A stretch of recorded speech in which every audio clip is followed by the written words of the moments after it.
Bom dia, pessoal. Como combinei aí com vocês, depois da aula de urgência, né, que eu dei, eu recebi várias dúvidas. Aí fiz um aglomerado aí das dúvidas, dividi em 8 perguntas, mais ou menos que eram mais ou menos a mesma coisa. Então vou tentar responder aí para quem me perguntou. Obrigado. Vamos lá, eu separei essas perguntas. Espero que eu consiga tirar a dúvida de vocês. Bom, a primeira pergunta que eu recebi na verdade várias perguntas em relação a isso. Se eu posso irrigar casos de urgência com clorexidina. A resposta é sim, você pode usar sim a clorexidina como solução irrigante, uma vez que existem várias evidências científicas que ela funciona bem para esse fim. Porém, tem que pensar na seguinte situação. A clorexidina ela é estritamente um agente antibacteriano, né? Ela age na inibição do crescimento bacteriano e na destruição da parede celular. Então, por exemplo, se tem caso de polpa viva, qual seria a atuação da clorexidina em casos de polpa viva onde eu não tenho nenhuma infecção? A ação dela seria apenas o arraste, né? Você lavar, né, e arrastar mecanicamente aquela sujeira para fora do canal. Okay? Agora, um caso de dente necrosado, sim, aí seria legal utilizar a clorexidina. Por quê? Porque além do arraste, que é a mangueirada, né? Como se você estivesse dando uma mangueirada lá no quintal de casa, esse arraste. Além do arraste, ela vai ter ação de substantividade. É um pouco discutida essa substantividade dela, mas ela tem sim a substantividade. O que é substantividade? É ficar agindo, né, durante algum tempo depois da aplicação no interior do canal ou no interior aí de qualquer superfície que ela é aplicada. Então seria legal usar clorexidina em caso de dente necrosado. Aí você irrigaria bastante a clorexidina, na hora da medicação ela ficaria agindo durante mais algum tempo. Lembrando que isso é discutível. Tá? Uma outra, agora, o hipoclorito. Qual que é uma função do hipoclorito interessante? Solvência de tecido. Além de ele ser um potente agente bactericida, né, ele dissolve proteína, dissolve tecido orgânico.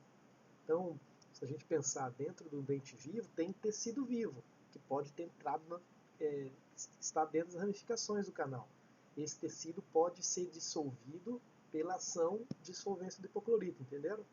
Então, em caso de dente bio, o que é melhor? Né? Você usar ali uma substância que te dê uma capacidade a mais, que é o caso da solvência. A clorexidina não vai me dar essa capacidade a mais. Né? Ela vai me dar capacidade a mais, que no caso é a substantividade, em casos de dente necrosado. Essa é a resposta. A outra pergunta é interessante. Como controlar o sangramento durante a ação, né, num dente vivo, no caso uma pulpite irreversível sintomática? Pessoal, o sangramento só vai ser contido mesmo na hora que você remover todo esse tecido inflamado. Você vai ter que fazer lá o cateterismo, né, preparo cervical com a Gates ou outro preparador cervical qualquer. Na hora que você remover o tecido inflamado, aí você consegue estancar o sangramento e promover hemostasia. Agora, se você ficar nervoso, está sangrando muito, né, você perdeu o controle da situação, tem um sangramento bastante excessivo, o que você faz? Você faz o acesso e tenta colocar a lima 15-20, né, nos canais que você conseguir, sem, lógico, tomando cuidado para não perfurar nesse. Às vezes fica afobado, né, tá sangrando, você vai querer acessar mais, né, usar mais broca ali, pode correr o risco de perfuração. Então você acessa ali, conforme manda o figurino, né, dando aquela forma de contorno, tenta usar a lima 15, 20, 25 ou 15, 20 nos canais que você conseguir. Você faz a medicação daí, espera lá 3 a 7 dias e volta a atuar no dente. Aí o sangramento já vai ter, né, o sangue vai estar ali coagulado já, vai facilitar você a trabalhar de novo. E o próprio ato de você entrar com esses instrumentos já tira aquela pressão e já consegue controlar a dor do paciente. Ok? Lembrando que sempre com isolamento absoluto. Tá? A outra pergunta era quando usar a broca de Gates, a Gates Glidden. Quando que você vai usar a broca de Gates? Você vai usar a broca de Gates toda vez que você quiser realizar o preparo cervical. A broca de Gates é um preparador cervical antigo, né, bastante usado na endodontia durante décadas já. A função dela é tirar, né, aquela dentina e fazer o preparo dando forma cônico-afunilada ao canal do terço cervical e médio. Então, como você vai usar a Gates? Você vai utilizá-la até o terço médio do canal, cervical e médio. Por quê? Eles são os terços mais contaminados, são os maiores e estão mais próximos à boca. então tem mais saliva, vamos dizer ali, entrando, mais bactéria, além de ter mais canalículos dentinários, e os canalículos serem mais permeáveis nessa área. Como que a gente dá a dica clínica de usar gates? Você faz o cateterismo, né? Depois do cateterismo, o que você vai fazer? Você usa gates, dependendo do diâmetro do canal. Exemplo, desvio central, ele é amplo. Você usa gates 3. Se você não sentiu ela tocar no canal, essa não funcionou. Então você vai para 4. 4. Você tem que sentir sair um pozinho de dentina, assim, sair um cortezinho de dentina. Aí se você entrou com a 4, saiu um pozinho, irriga bastante, 4 e 5. Aqui saiu o pozinho mais uma. Eu, por exemplo, vou fazer um incisivo inferior, que ele é um canal bem pequenininho, né, atrésico, apertado. Eu uso lá cateterismo, aí vou usar gates. Gates 1, não fez nada. 2, a 2 saiu um pozinho, então 2 e 3, entendeu? Esse terço cervical e médio do canal. Essa é a dica para o uso da gates. Próxima pergunta. Um colega aqui, um aluno da Newton Lins, fez uma pergunta bastante inteligente e interessante. Posso mudar a ordem de ação? Ele propôs a ordem de ação seguinte: acesso, isolamento, cateterismo, odontometria, preparo cervical com a gates e instrumentação. Legal, eu gostei da ideia dele. Porém, só tem uma ressalva ali na ordem da odontometria com a gates. Então, o que as pesquisas mostram hoje? Né? Tem um trabalho clássico lá da USP, lá de Ribeirão, que fala o seguinte: se você abrir primeiro o terço cervical e médio, quais são as vantagens que você obtém? Você consegue limpar melhor, porque ele já está aberto. Você consegue a desinfecção melhor. Você consegue uma irrigação, porque a agulha entra mais. E uma coisa interessante, você consegue o melhor contato da lima, né, da odontometria, com o terço apical. Então a lima entra não tocando nas paredes cervicais e do terço cervical e médio, uma vez que eles já estão preparados, e só toca no terço apical. Você consegue uma melhor adaptação da lima ali.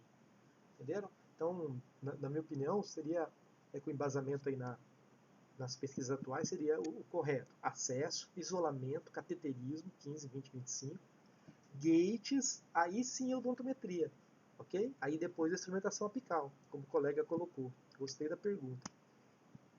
Então, hoje todas as técnicas de instrumentação, você primeiro prepara o terço cervical, depois faz a odontometria. Se vocês prestarem atenção nisso, qualquer técnica de instrumentação atual utiliza essa ideia aí do preparo cervical prévio à odontometria, por esses motivos que eu expliquei. Tudo bem? A outra pergunta: posso usar limas de aço depois das rotatórias? Essa pergunta também achei interessante. Sim, você pode, desde que o canal seja amplo e reto. Exemplo, desvio central, lateral, canino, pré-molar inferior, que tem um canal só. Agora, em molar, pessoal, a última lima de aço que você pode usar no molar é a 25. Por quê? Porque os molares, as raízes desse dente têm curvatura fisiológica, eles nunca são retinhos, né? Sempre tem uma pequena curvatura nas raízes desses dentes. Então, se você pode usar nesses dentes molares apenas até a lima 25. Por isso que a gente faz o cateterismo até 25. Por quê? Porque depois da 25, o instrumento perde elasticidade e já começa a desviar a trajetória original do canal. Então, em molar, você tem que usar até a 25 no máximo e depois níquel titânio. Agora, em dentes anteriores, unirradiculares, canais retos, você pode sim, né, usar a rotatória e finalizar depois com a lima manual. Exemplo: esses dias eu fiz um tratamento endodôntico do dente necrosado, incisivo central. Fiz o cateterismo, preparo cervical com a Gates, odontometria. Aí fui instrumentar o terço apical. Fui usar um instrumento rotatório para Taper Next X4, que é 40, né? Aí entrei, cateterismo, depois instrumentei o ápice até 25, entrei direto com a X4. Eu senti que ela não trabalhou, ela não desgastou a dentina, ela entrou meio solta.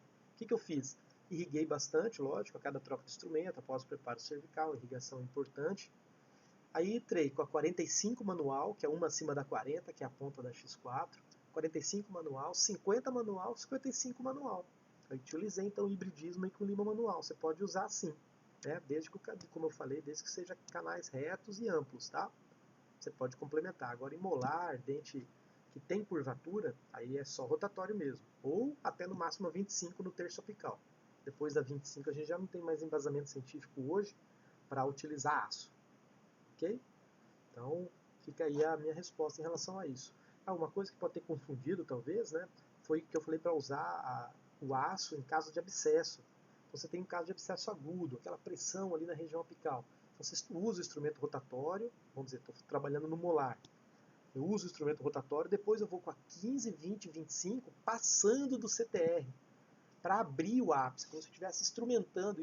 Esse ato chama instrumentação foraminal, ou ampliação foraminal. Eu abro o ápice para o pus poder sair, e para poder limpar essa área também, que pode ter bactéria ali, entenderam?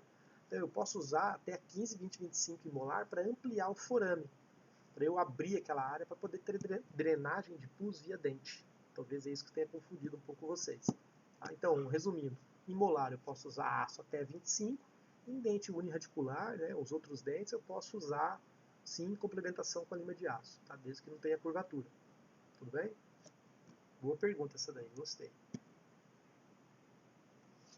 Uma outra pergunta foi, posso drenar dente, deixar um dente que está drenando o pus aberto?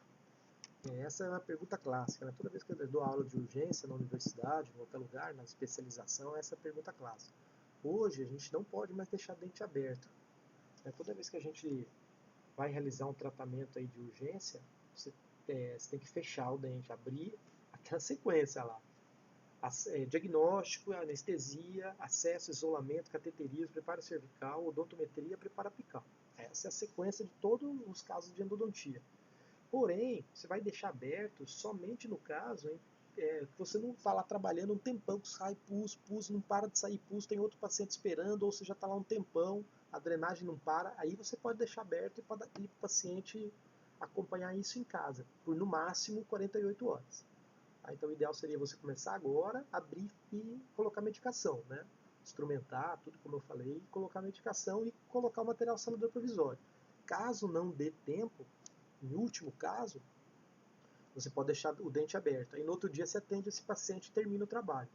Tá? Porque não é legal, porque fica uma linha de contato ali, né? Da saliva, da bactéria com a região periapical. Então isso daí pode causar até um malefício depois ao paciente. Tudo bem? Então, evitar ao máximo deixar dente aberto. Seguir os passos aí que eu falei na aula. Sempre instrumentar o dente o máximo que você puder, né? Irrigar bastante com hipoclorito ou clorexidina, dependendo do caso. E colocar o material selador provisório. Medicação e material selador provisório.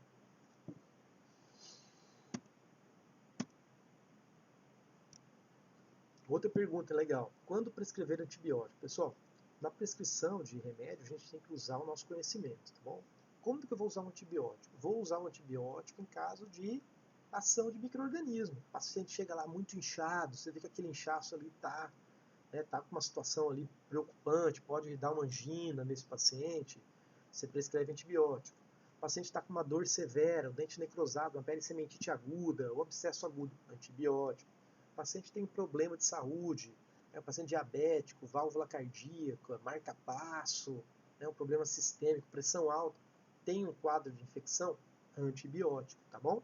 Não esquecer que esses pacientes aí com válvula cardíaca, diabético, você tem que dar a dose profilática. Né? São 2 mg de amoxicilina uma hora antes da consulta. Porém, se a pessoa chega lá com você, está com dor, está inchado, você não vai conseguir prescrever uma hora antes da consulta, ou deixar esse paciente esperando lá uma hora, né? até você resolver o problema de dor dele.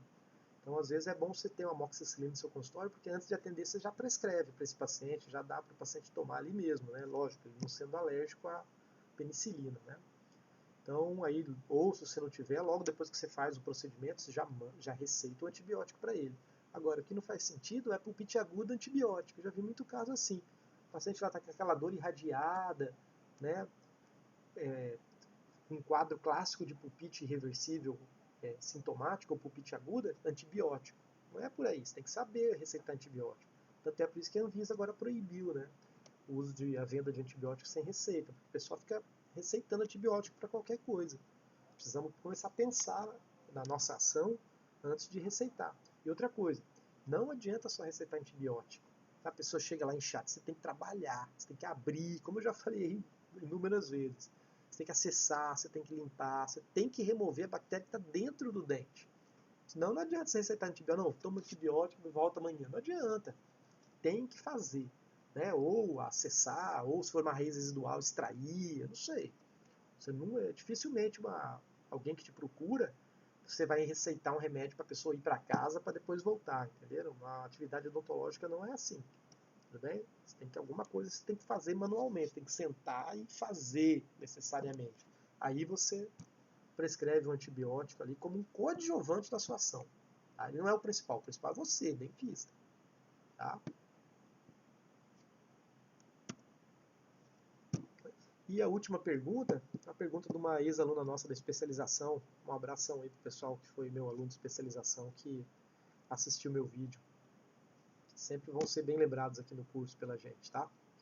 Então, ela perguntou se eu posso usar o instrumento reciprocante no atendimento de urgências. Resposta sim. Né? É um reciprocante é uma lima só que você vai usar para realizar o tratamento. Só que é o seguinte, o que nós temos que fazer? Vamos supor que eu pego o incisivo central, né, um canal amplo, eu vou usar uma reciprocante grande, no caso uma R50, uma reciproc ponta 50, né, ela é grande, calibrosa. Então o que eu não posso fazer? Não posso entrar de uma vez só. Eu vou ter que fazer a entrada gradativa com um instrumento só. Então eu pego a 50, ponho lá no CTP, entro um pouquinho, limpo ela e irrigo. Aí entro mais um pouquinho, limpo e irrigo. Ou ponho a lima no file clean, né, no tamborel para limpar, ou com uma gaze, com hipoclorito, eu vou limpando, entrando gradativamente com uma lima só, entenderam? Essa é a diferença. Então eu vou realizar o cateterismo, eu faço com lima de aço, sempre, tá ok? Lembra que eu coloquei na aula ali meus alunos o Batman com as limas no cinturão, né? Então 15, 20, 25, sempre nós vamos trabalhar com ela, não importando reciprocante, rotatório, manual, não interessa. Então você sempre vai 15, 20, 25, legal, vou usar uma reciprocante. Qual que é o tamanho desse canal? Um canal P, M ou G? Pequeno, médio ou grande? É um canal grande, então vou usar uma reciprocante grande, uma 50 ou 40, não sei, depende do diâmetro do canal. Só que o que eu vou fazer? Eu vou colocar essa reciprocante no motor específico dela e vou entrar gradativamente. Esse é o pulo do gato. Não é entrar de uma vez só, senão essa lima leva toda aquela bactéria do terço cervical, todo aquele tecido necrosado do terço cervical e médio, para a região apical acontece uma agudização, um flare-up, ou abscesso fênix, como eu falei na aula. Então, muito cuidado. Pode usar reciprocante, é moderno, é bem legal de usar, só que você tem que entrar gradativamente. Entra, limpa e irriga. Entra, limpa, lima e irriga o canal, até chegar no CTP. Assim que você vai usar. Aí é mesmo um procedimento, tá? É isso aí, pessoal. Espero que vocês gostem aí. Qualquer coisa, estou à disposição aqui nessa quarentena. Se cuidem, tá bom? Cuidem do pessoal da família de vocês. Forte abraço.